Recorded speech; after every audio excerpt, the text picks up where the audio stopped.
தேவனுடைய ஜனமே, கர்த்தர் உங்களை ஆசீர்வதிப்பார். கர்த்தருடைய ஊழியத்தை செய்கிறேன் நான். உங்களுக்காக ஜெபம் பண்ணுறேன். கவலைப்படாதீங்க. கர்த்தர் உங்களை ஆசீர்வதிப்பார். இக்கட்டு நேரத்தில் கர்த்தர் துணையாக இருப்பார்.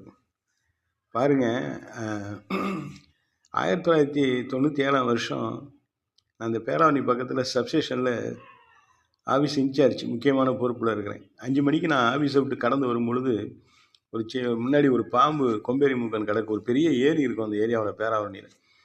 பிரேக் அடிக்கும் பொழுது பைக்கில் பின்னாடி வந்த வண்டி மோதி தூக்கி அந்த பாம்புக்கிட்டே என்ன தூக்கி போட்டுருச்சு. ஒரு கை ஒரு கால் டோட்டல் அடி, ஏந்திரிக்க முடியல. அப்போ ஒரு 4 நாளைக்கு முன்னாடி தான் ஒரு இவி சர்வீஸ் கொடுத்துருந்தேன் வீட்டுக்கு. கோவிந்தன் அந்த அண்ணன் பேர், போஸ்ட் ஆஃபீஸில் பேக்கர். அவர் என்னை பார்த்துட்டு ஓடி வந்து ஐயா அப்படின்னு தூக்குறாரு. என்னால் நிற்க முடியல. பக்கத்தில் மெக்கானிக் பெட்ரோல் பேங்க் பக்கத்தில் அவருக்கு தகவல் சொல்லி, அப்போலாம் செல்ஃபோன் கிடையாது.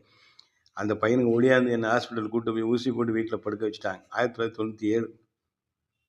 அதுக்கப்புறம் இந்த அலுவலகத்தில் என்னை விட்டால் யாரும் ஆள் கிடையாது. அப்படி நான் வேலை செய்துக்கிட்டு அப்படி அந்த ஆஃபீஸை தாங்கிக்கிட்டு இருக்கேன். அந்த அடிபட்டு இந்த கையும் காணும். நான் படாத பாடுபட்டு வலியோட வேதனையோடு இருக்கும் பொழுது இரவெல்லாம் என்னுடைய மனைவி அந்த கையை தடவி வலி நான் 2 நாள் 3 நாள் கழித்து அப்புறம் எல்லாம் சரி செய்து கிட்டத்தட்ட 3 மாதம் ஆச்சு. ஆனால் நான் பணிக்கு 2ஆம் நாளே நான் பணிக்கு கடந்து சென்றேன். பணியை செய்தேன். கர்த்தருடைய சமூகத்தில் எனக்கு நிறைய அந்த ஆக்சிடெண்ட்டில் ஒரு அனுபவங்கள் கொடுத்தார். தொடர்ந்து கொஞ்சம் நாட்களுக்கு பின் தஞ்சாவூர் பகுதியில் நான் பணி செய்யும் பொழுது ஒரு தவறான ஒரு ஊசி எனக்கு போடப்பட்டு மிகுந்த வாழ்க்கையில் மிகுந்த கஷ்டங்களுக்கு, பல லட்சங்கள் இழப்பு, பலவிதமான போராட்டங்களில் கடந்து நான் போனேன். இந்த 1997 வருஷங்களில் நிறைய பேருக்கு சத்தியத்தை அறிவித்தேன். நிறைய போராட்டங்களை சந்தித்தேன். நிறைய வாழ்க்கையில் அனுபவங்களை கற்றுக்கொண்டேன். மிகப்பெரிய பதவி உயர்வுகளை கர்த்தர் எனக்கு அந்த வேலையில் கொடுத்தார். பல இடங்களுக்கு மாறுதல்கள் கிடைத்தது.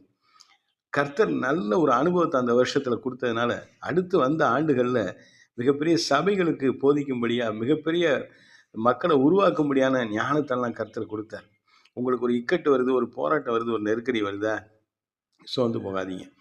அது பெரிய ஒரு தேவனுடைய ராஜ்யத்துக்கு பிரயோஜனமான ஒரு காரியத்துக்கு கர்த்தர் உங்களை கூர்மையாக்குறார். பாடுகளை கண்டு அஞ்சாதீங்க, நெருக்கடிகளை கண்டு, போராட்டங்களை கண்டு கலங்கி போகாதீங்க. எல்லா போராட்டத்தையும் நான் கடந்து வந்திருக்கிறேன். என் சொந்த அனுபவத்தில் சொல்கிறேன். இயேசு கிறிஸ்துவின் நாமத்தில் ஜெயம் கொடுக்குற தேவனுக்கு ஸ்தோத்திரம்.